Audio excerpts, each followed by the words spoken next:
Pecado y virtud, por Mary Jo Putney.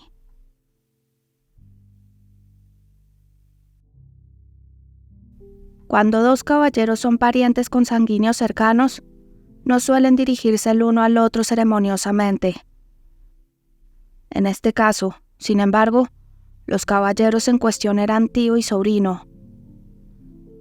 El más joven había aparecido de la nada para heredar un título y una fortuna que el mayor había dado por sentado que serían suyos, y su parentesco había sido anunciado oficialmente momentos después de que solo les hubiera faltado un filo de una espada para matarse el uno al otro.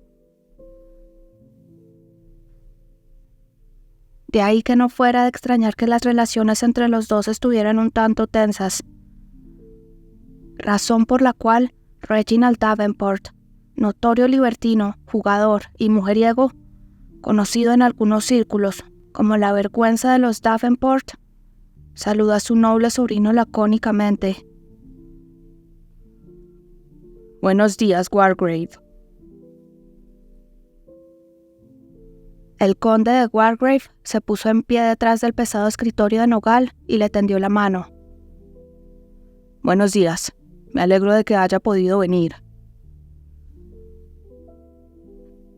Después de un breve y firme apretón de manos, Reggie tomó asiento en el sillón ofrecido y estiró las largas piernas. «Es una cuestión de principios acudir a la llamada del cabeza de familia», dijo pausadamente. «en especial cuando es él quien me paga mi asignación». El conde tensó ligeramente los labios mientras se sentaba de nuevo, un hecho que alegró a Reggie. Entre las muchas virtudes irritantes del conde, figuraba su carácter tranquilo y amable. Igualmente irritable era su cortesía. En lugar de convocarlo en una fecha dada, el conde había dejado el momento y el lugar de la reunión en sus manos, dando a entender que estaba dispuesto a negociar los asuntos familiares en una taberna si así lo prefería el hombre de más edad. Reconociendo el mérito de Wargrave por esa buena disposición, Reggie no había puesto ninguna objeción a acudir a la mansión familiar en la calle Half Moon para ver qué cambios había experimentado. Tuvo que admitir, bastante a regañadientes, que todos los cambios eran para mejor. En tiempos de su tío, el estudio era un cuchitril oscuro destinado a intimidar a los que entraban. Ahora era una estancia luminosa, aireada y discretamente masculina, con sillones de piel y un aire de austera comodidad. Los nuevos propietarios tenían buen gusto. Como no encontraba nada que criticar en lo que lo rodeaba, Reggie volvió su inquisitiva mirada a su anfitrión. Siempre que por casualidad se encontraban, lo miraba con la esperanza de encontrar señales de que el nuevo conde estaba engordando. Se había vuelto snob, se engalanaba con chalecos a rayas verdes y relojes de bolsillo de oro, o mostraba otros signos de decadencia, arrogancia o vulgaridad. Por desgracia, siempre quedaba decepcionado. Richard Davenport continuaba vistiendo bien, de forma discreta, propia de un caballero. Conservaba en buena forma su figura militar y trataba a todos los que conocía, desde un príncipe a una fregona, con la misma cortesía de buena crianza. Tampoco tenía un genio excesivo. Reggie lo había intentado todo, pero raras veces había conseguido provocar en su sobrino más que unas levísimas señales de irritación. A veces resultaba difícil creer que el condenado fuera realmente un Davenport. El propio Reggie era el arquetipo de la estirpe. Muy alto, muy moreno, con fríos ojos azules y una cara alargada que más parecía diseñada para los gestos desdeñosos que para las sonrisas. Por el contrario, su sobrino solo era de estatura mediana. Tenía el pelo de color castaño, ojos color avellana y un semblante agradable y abierto. No obstante, El joven conde era el mejor espadachín que Reggie había visto en su vida, y nunca le había gustado tanto como en aquella ocasión en que perdió los nervios y demostró sus facultades de tirador. El conde interrumpió las divagaciones de Reggie diciendo: «Su asignación ha sido una de las razones de que quisiera hablar con usted». Así que iba a sacarse de encima el sinvergüenza de su tío con un chelín. Bueno, no era algo inesperado. Reggie se preguntó qué clase de trabajo podía encontrar para mantenerse si el juego demostraba ser una fuente de ingresos poco fiable.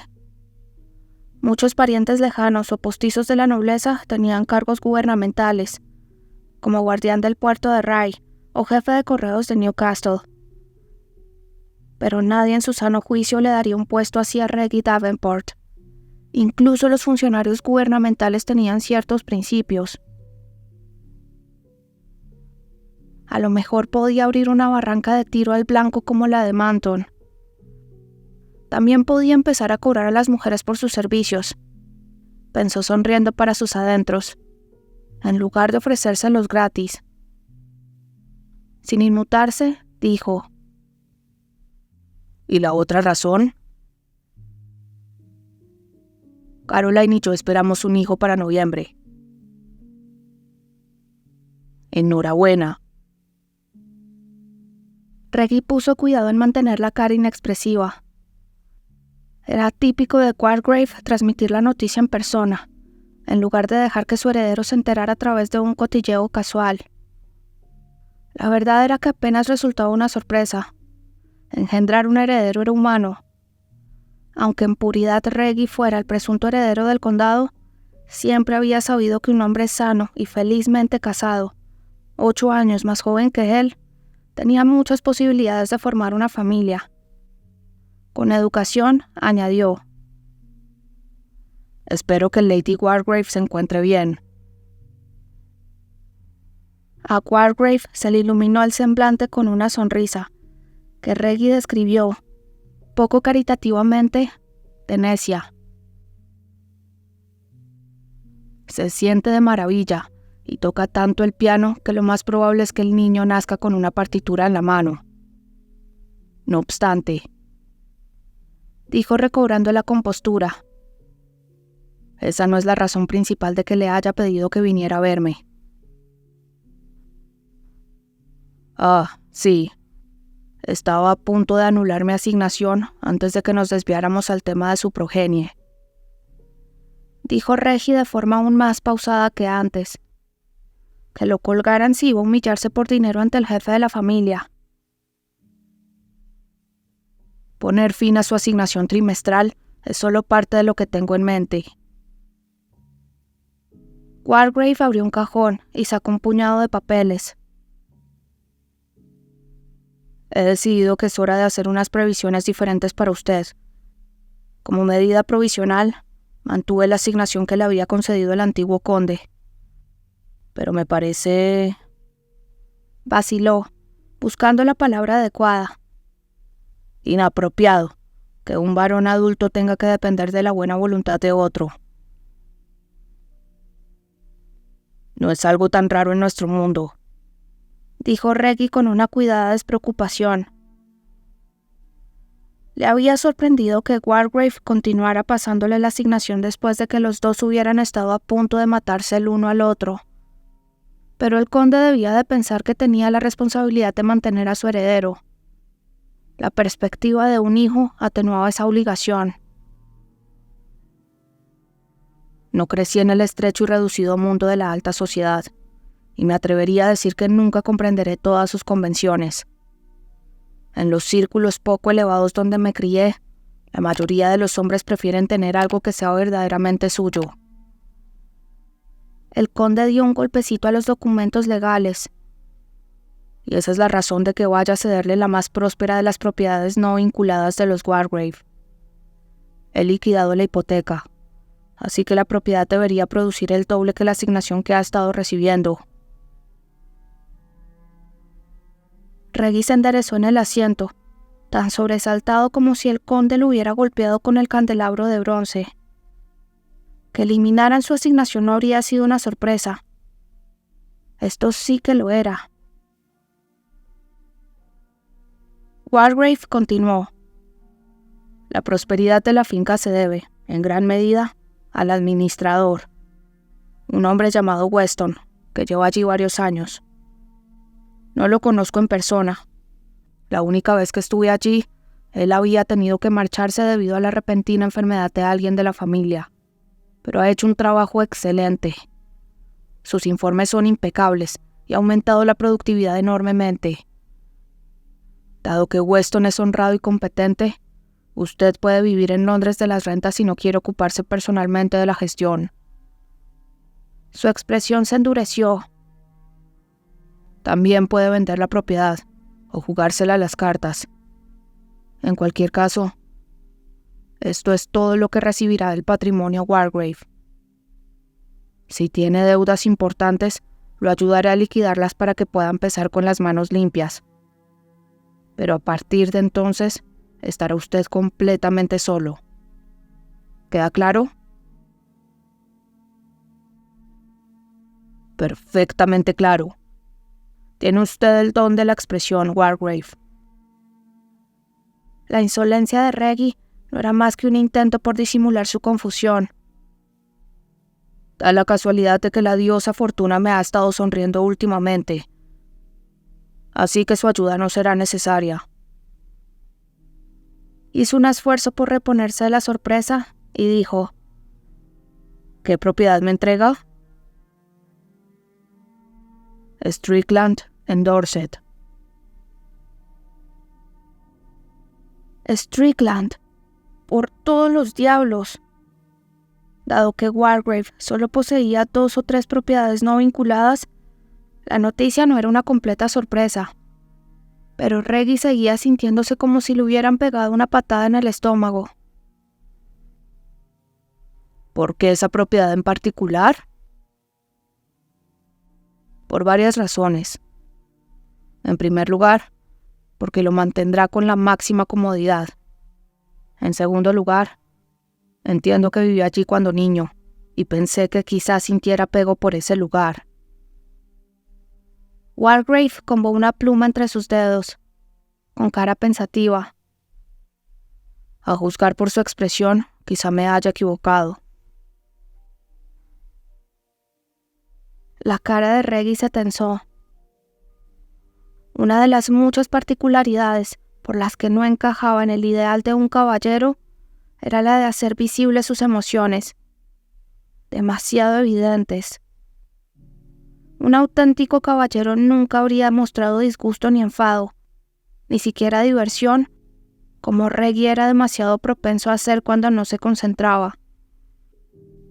Por supuesto era incapaz de mantener una cara adecuadamente impasible, pero con demasiada frecuencia su rostro reflejaba todos sus sentimientos.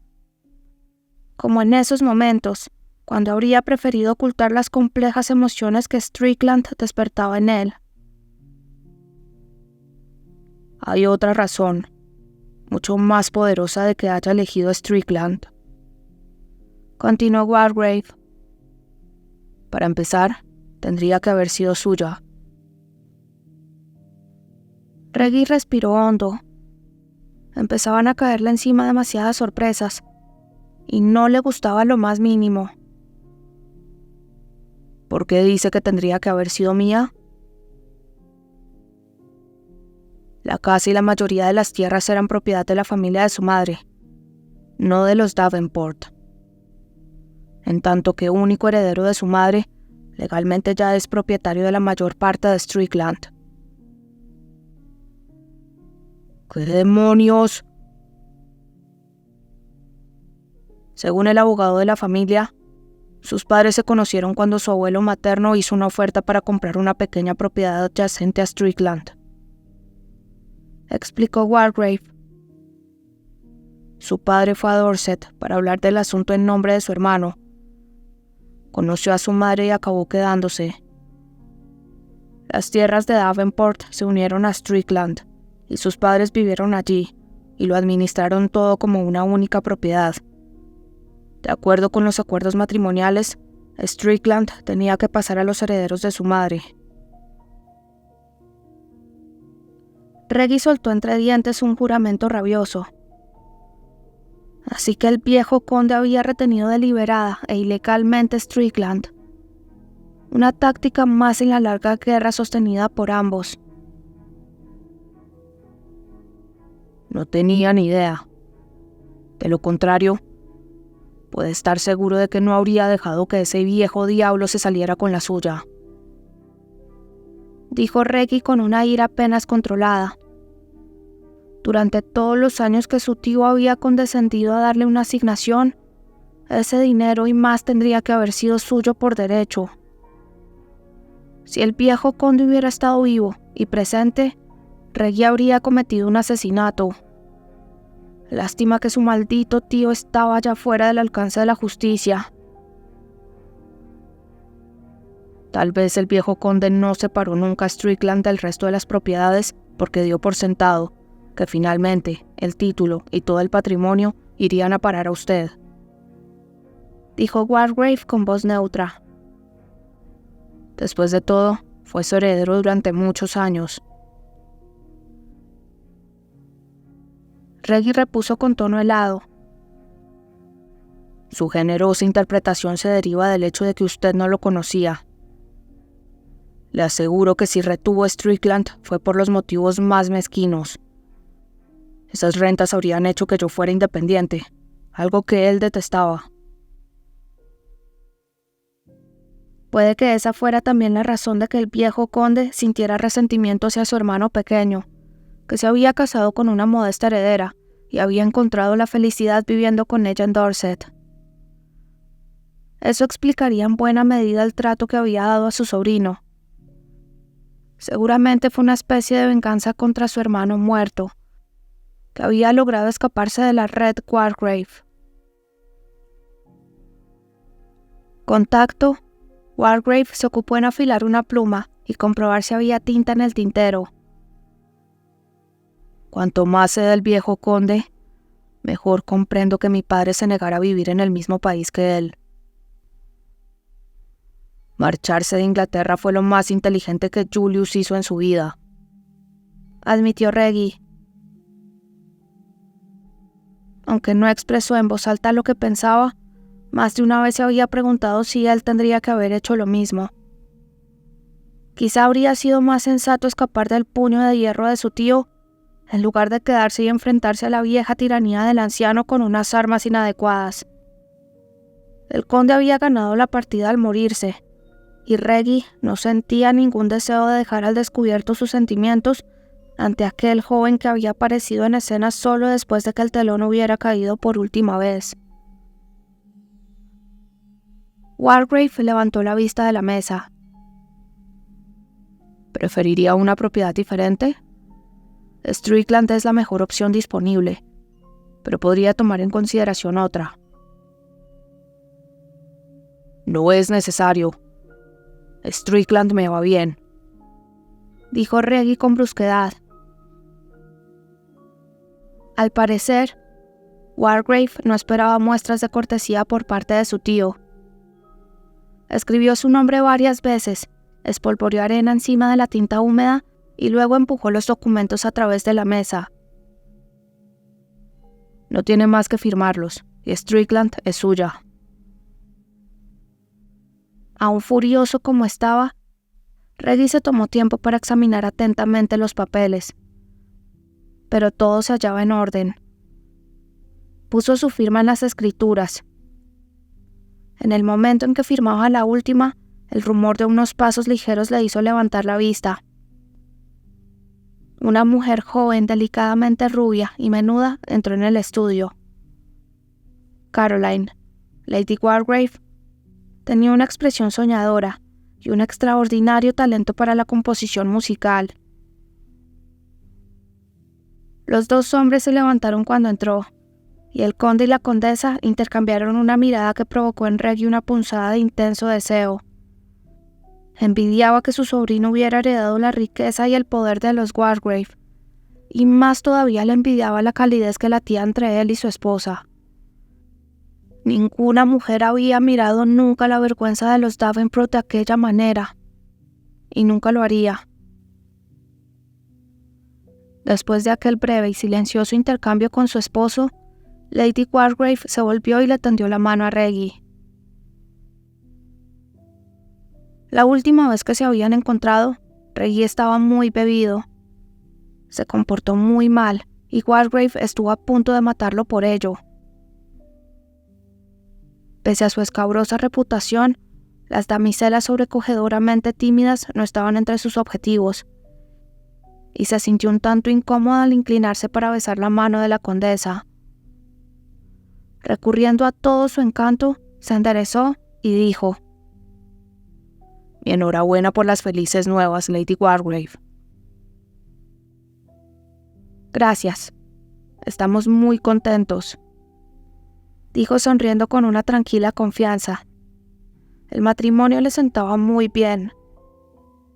Nunca le he agradecido como es debido el regalo de boda que nos envió. ¿Dónde consiguió encontrar una partitura original de Händel? Cada vez que la miro, me impresiona pensar que fue él realmente quien dibujó esas notas y escribió esas palabras. Reggie sonrió por primera vez en aquella perturbadora visita. La joven condesa le había escrito una nota protocolaria de agradecimiento por el regalo.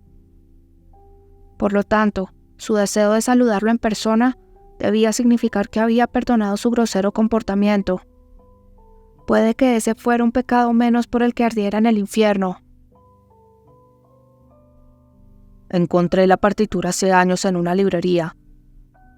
Supe que algún día descubriría para quién tenía que ser. No podía elegir nada que me complaciera más.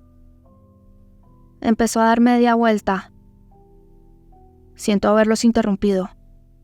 Los dejaré con sus asuntos. Estaba a punto de marcharme, dijo Reggie. A menos que tenga algo más de lo que quiera hablar, Wargrave. El conde negó con la cabeza. No había nada más. Reggie vaciló, consciente de que tenía que darle las gracias a su sobrino. No todos los hombres en la posición del conde habrían tenido la decencia de compensar los pecados de sus predecesores. Pero Reggie seguía demasiado furioso por la duplicidad de su tío para ser cortés. Hizo un brusco gesto de despedida y se marchó, sin apenas ver al mayordomo que lo acompañó hasta la puerta. Fuera, Reggie lanzó una moneda al lacayo que se había encargado de los caballos y saltó al calesín. Pero después de acomodarse en el asiento, se limitó a sostener las riendas entre las manos, mientras los caballos agitaban la cabeza, impacientes por ponerse en marcha. Strickland. Por todos los demonios del infierno. Ahora era el dueño del lugar donde más feliz había sido y donde había experimentado el más profundo pesar. Y no tenía ni idea de si sentía placer o consternación. Tensó los labios y, haciendo chasquear las riendas por encima de los caballos, metió el carruaje limpiamente en la calle. Necesitaba un trago.